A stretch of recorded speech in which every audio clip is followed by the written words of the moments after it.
उत्तर प्रदेश के जिला अमरोहा की तहसील हसनपुर के एक गांव सैद नंगली का रहने वाला एक लड़का पिछले कई दिनों से बहुत ज़्यादा खुश था और खुश होने की वजह ये थी क्योंकि उसकी नई नई शादी जो हुई थी। दोस्तों के पास जाता था तो हमेशा मुस्कुराता रहता था। दोस्तों ने एक दिन जिद पकड़ ली और कहा कि आज तो एक होटल में चलते हैं खाना खाने के लिए। जब तक तुम पार्टी नहीं दोगे तब तक हम तुम्हारा साथ नहीं छोड़ेंगे, पीछा नहीं छोड़ेंगे। आखिरकार दोस्त को झुकना पड़ा और दोस्तों को पार्टी देनी पड़ी। जब पार्टी दी जाती है उसके बाद वो कहा जाता है कि तुम्हारी बीवी देखने में से दिखती है, जरा दिखाओ तो सही कोई फोटोग्राफ हो तो। समीर ने अपने दोस्तों को पहले तो शर्माया, उसके बाद जब ज़्यादा ज़िद करने लगते हैं तो बेइंतहा खूबसूरत होती है। उसकी खूबसूरती पे ही देख के तो वो फ़िदा हुआ था और घरवालों को उसने शादी के लिए मनाया था। जैसे ही दोस्तों की नज़र उस लड़की पर पड़ती है, दोस्त तो देखकर हैरान हो जाते हैं। उनकी आँखें बड़ी-बड़ी हो जाती हैं, सोचने पर मजबूर हो जाते हैं। तभी वो इस मामले को दबाने की कोशिश करते हैं, लेकिन दू एक-दूसरे के वो जब साइड मार रहे थे, तभी उसने समीर ने कहा कि आखिर क्या बात है? तुम मुझसे कुछ छिपा रहे हो। दोस्तों ने कहा कि हम बता तो देंगे लेकिन बात बहुत आगे बढ़ चुकी है। अब तुम्हारी शादी हो गई है, ज़िंदगी जियो आराम से, कोई दिक्कत नहीं है। लेकिन समीर ने अपने दोस्तों से ज़िद पकड़ ली थी कि आखिरकार तुमने इस फ़ोटो में ऐसा क्या देखा? तो दोस्त कहते हैं कि तुम्हारी बीवी दरअसल कॉल गर्ल है और इसलिए हम इस बात को छिपाने की कोशिश कर रहे थे। जैसे ही समीर ने ये बात सुनी कि अभी तो उसकी 25 दिन पहले शादी ही हुई थी, उसकी बीवी दरअसल कॉल गर्ल है और उसके 1-2 नहीं, पहले 2 पति थे, समीर उसका तीसरा शौहर होता है। बस यहीं से कहानी बिगड़ जाती है और एक के बाद एक 2 कत्ल हो जाते हैं और जब ये कत्ल की गूंज लोगों तक पहुँचती है और जब इस घटना का खुलासा होता है, तो लोगों को यकीन नहीं हो रहा था कि कत्ल का ये कारण भी हो सकता है। आदाब, नमस्कार, सत श्री अकाल, मैं उस्मान सैफ़ी। आज की जो सच्ची घटना मैं आपको सुनाने जा रहा हूँ, ये सच्ची घटना है उत्तर प्रदेश का एक ज़िला है हापुड़ और हापुड़ का ही एक थाना लगता है धौलाना। धौलाना थाना क्षेत्र का एक गाँव लगता है शेखपुर खिचरा और यहाँ की एक कॉलोनी है सहारा सिटी कॉलोनी। बात कर रहा हूँ 28 सितंबर 2024 की दोपहर। एक निर्माणाधीन कॉलोनी है, इसका नाम सहारा सिटी कॉलोनी है। उस कॉलोनी से लगातार दुर्गंध आ रही थी। आस-पास के लोग परेशान हो रहे थे। अभी कुछ मकान बन रहे हैं और कुछ मकान बन के तैयार हो चुके हैं। तभी लोगों की नज़र पहुँचती है एक बंद मकान पर। 60 गज़ का वो मकान होता है, उसपे कई दिनों से ताला लगा हुआ था। आस-पास के लोग आपस में चर्चा करते हैं। इसी बीच में किसी ने 112 नंबर पर पुलिस को फ़ोन कर दिया। जैसे ही पुलिस को सूचना मिलती है, उसके बाद पुलिस मौके पर आती है और उच्च अधिकारियों को इस बात की सूचना दी जाती है कि घर में ताला लगा हुआ है और साथ ही यहाँ से बहुत ज़्यादा दुर्गंध आ रही है। इस खबर को सुनने के बाद एएसपी विनीत भटनागर, सीओ सुनीता चौहान, साथ ही जो एसएचओ धौलाना होते हैं देवेंद्र बिष्ट, वो भारी पुलिस बल के साथ मौके पर पहुंच जाते हैं। मौके पर आने के बाद उस घर का दरवाज़ा खुलवाया जाता है और जैसे ही दरवाज़ा खुलता है तो घर के अंदर जो दुर्गंध थी, वो बहुत ज़्यादा, बहुत बुरी तादाद में जब बाहर निकलती है तो लोग एकदम से बाहर निकल आते हैं। उसके बाद फॉरेंसिक टीम, डॉग स्क्वाड उनको बुलवाया जाता है। घर में कुछ ना कुछ ऐसा अप्रिय ज़रूर हुआ है। अब एक कमरा खोला जाता है तो पता चलता है कि 60 साल की एक महिला होती है जिसका नाम कौसर जहाँ होता है। साथ ही दूसरा कमरा देखा जाता है तो फर्श पर उसी की बेटी होती है जिसका नाम खुशबू होता है। दरअसल खुशबू की लाश भी पड़ी हुई थी जिसके हाथ-पैर बिल्कुल बंधे हुए थे। ऐसे ही माँ के भी हाथ-पैर बंधे हुए थे कि आखिरकार इनकी हत्या किसने की है, क्यों की है? पुलिस ने जब इनका इतिहास खंगालने की कोशिश की तो पता चलता है कि ये हापुड़ का ही एक थाना हाफिज़पुर लगता है और हाफिज़पुर थाना क्षेत्र का एक गाँव है हृदयपुर। दरअसल ये महिला अब से 4 साल पहले अपने गाँव से छोड़कर ये धौलाने के शेखपुर खिचरा में आ गई थी। यहाँ इसका बेटा रह जाता है, एक और बेटी होती है, उसकी मुज़फ्फ़रनगर में शादी कर दी जाती है। अब माँ-बेटी की लाश पड़ी हुई थी, बेटी को जैसे ही सूचना दी जाती है, रोशन सूचना पाकर मौके पर आ जाता है और आने के बाद आखिरकार वो भी जानना चाहता था कि उसकी माँ का कत्ल किसने किया है और क्यों किया है। साथ ही पुलिस भी जानना चाहती थी। साथ ही आस-पास के इलाके के लोग भी जानना चाहते थे कि छोटे से मकान ये लगभग 60 गज़ का वो मकान है, बहुत ही अच्छा बना हुआ मकान, जिसकी कीमत लगभग 20 लाख रुपए से ज़्यादा बताई जाती है। माँ और बेटी, इनको मारा किसने है? अब इन सवालों के जवाब जब जानने की कोशिश कर रहे थे, तब रोशन से पुलिस ने पूछा कि तुम कहाँ रहते हो? तुम अलग क्यों रहते हो? इस तरह के जब सवाल-जवाब किए जाते हैं, तब उसने बताया कि लगभग 30 साल पहले उसके जो वालिद साहब यानी कि पिता होते हैं, उनके पिता की मौत हो जाती है। अचानक ही मौत हो जाती है। उस वक़्त ये भाई और बहन होते हैं। इसकी माँ कौसर जहाँ ने लगभग 4 साल के बाद दूसरा निकाह कर लिया था मेरठ के रहने वाले एक व्यक्ति से। लेकिन 6 महीने तक तो सब कुछ ठीक-ठाक निपटा रहा।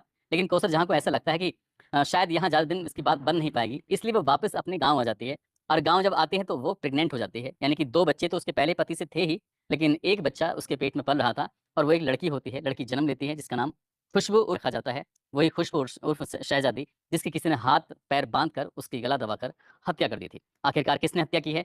क्यों की है? पुलिस इन्हीं सवालों के जवाब तलाश कर रही थी। फिर बताया जाता है कि आखिरकार आस-पास के लोगों से पूछताछ की जाती है। पूछताछ के दौरान पुलिस को पता चलता है कि घर के बाहर बिना नंबर प्लेट की एक स्प्लेंडर बाइक खड़ी हुई है। वो बाइक किसकी है? तो गाँव वाले कहते हैं माँ-बेटे की होगी। इसके अलावा हमें तो कोई जानकारी है नहीं।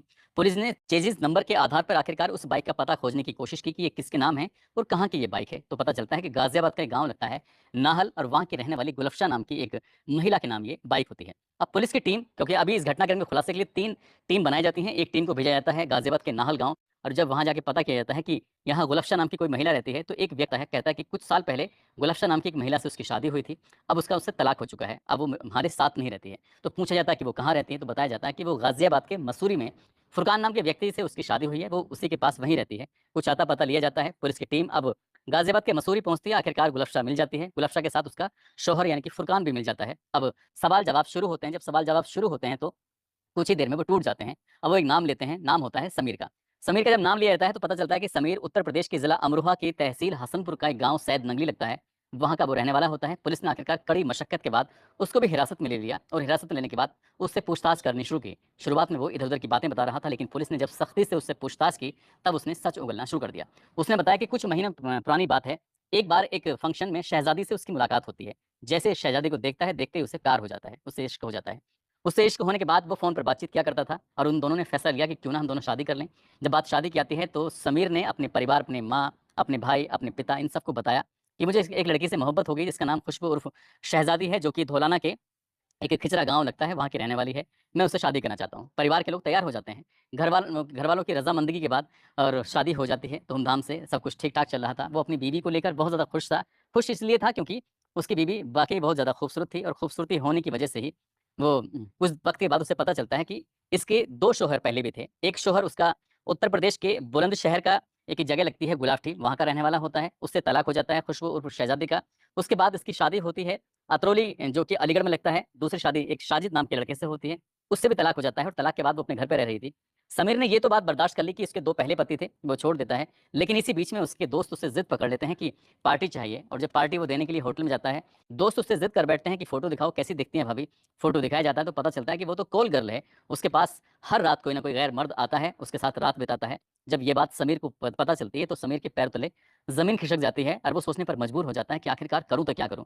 सीधा अपने सास के पास, कौसर के पास आता है, साथ ही अपनी बीवी खुशबू के पास जाता है और आगे जाने के बाद उनसे कहता है कि जो भी तुम्हारी पूर्व ज़िंदगी में हुआ है, उसको भूल जाओ। एक नई ज़िंदगी नए सिरे से शुरू करते हैं और जो तुम ये काम करती हो, किसी की कॉल पर कहीं भी चली जाती हो या किसी को भी अपने घर पे बुला लेती हो, इस तरह से इन्हें बुलाना बंद कर दो। लेकिन माँ और बेटी थी, वो साफ-साफ इनकार कर देती हैं। उन्होंने कहा कि जैसा चल रहा है, वैसा ही चलता रहेगा। तुम्हें रहना है साथ तो रहो, नहीं रहना है तो मत रहो। इसी बात को देखते हो अब समीर को बहुत ज़्यादा खराब लगता है। समीर टूटने लगता है, परेशान होने लगता है। एक दिन ये सब अपने भाई से ज़िक्र करता है। 23 सितंबर 2024 को अपने भाई से पूरी कहानी बताता है। भाभी गुलफ़्शा से बता से भी जानकारी देता है। तभी इन चारों ने मिलकर एक प्लान बनाया, क्यों ना इन्हें खत्म कर दें, क्यों ना इन्हें मार दें, क्योंकि ये लगातार नई शादी करती रहेंगी और इसी तरह से पैसे कमाती रहेंगी और ये मतलब कुल मिला के जो भी कुछ है ये गलत हो रहा है, इसको यहीं रोक देते हैं।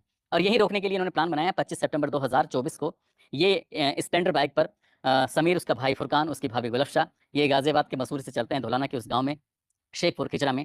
रात में आते हैं, खाना खाते हैं, खाना खाने के बाद जब रात के 11 बज जाते हैं, तो इसी बीच में खाना खाने के बाद वो पहले तो इस खुशबू के शरीर को बाँध देते हैं मौका पाते ही जब वो सो जाती है। उसके बाद उसकी माँ को भी बाँध देते हैं और मौका पाते ही गला दबाकर उनकी हत्या कर देते हैं। हत्या हो जाती है, वो मर जाती है, इत्मीनान हो जाता है। उसके बाद यहाँ से जब जाने लगते हैं तो बहुत जल्दबाज़ी कर रहे थे और जल्दबाज़ी के चक्कर में जो स्प्लेंडर की चाबी होती है, वो चाबी कहीं गुम हो जाती है। उसको ढूँढने का काफ़ी प्रयास किया जाता है, लेकिन वो चाबी मिलती नहीं है, इसलिए वो बिना बाइक के, हालाँकि घर में एक बाइक और खड़ी हुई थी, उसमें चाबी लगी हुई थी, टीवीएस बाइक, उसको लेके तो वो भाग जाते हैं, अपनी स्प्लेंडर छोड़ जाते हैं और पुलिस को वो लावारिस स्प्लेंडर के मामले से ही गुलफ़्शा का पता चलता है, उसके बाद फुरकान का पता चलता है, उसके बाद समीर का पता चलता है और समीर ये बताता है कि उसकी बीवी कॉल गर्ल थी और वो हर रात एक नए मर्द के साथ रात गुज़ारती थी, इसलिए उसने हमेशा-हमेशा के लिए उसे मौत की नींद सुला दिया। पुलिस ने इन्हें गिरफ्तार किया, गिरफ्तार करने के बाद इनको जेल भेजा है और जब इस घटनाक्रम का खुलासा किया था, तो लोगों को यकीन नहीं हो रहा था। दोस्तों, झूठ की बुनियाद पर रखे गए रिश्ते कभी कामयाब नहीं होते। इस कहानी से यही हमें सीख मिलती है। जिस तरह से खुशबू के पहली बात तो 2 शौहर उनको तलाक दे चुकी थी, तीसरे शौहर से शादी करती है और शायद पैसे कमाने के लिए वो इस तरह से माँ और बेटी ने गलत तरीके से धंधा अपनाया हुआ था। ऐसे आस-पास के लोग भी कहते हैं कि अनजान लोगों के घर पे आना-जाना लगातार चलता रहता था। जाते-जाते बिहार के रहने वाले हैं इशरा, आज इनका जन्मदिन है। इनको जन्मदिन की ढेरों सारी शुभकामनाएँ। बहुत-बहुत मुबारकबाद। साथ ही कुछ लोगों ने नाम लेने की अपील की है, जिसमें ज़ैनब खातून हैं।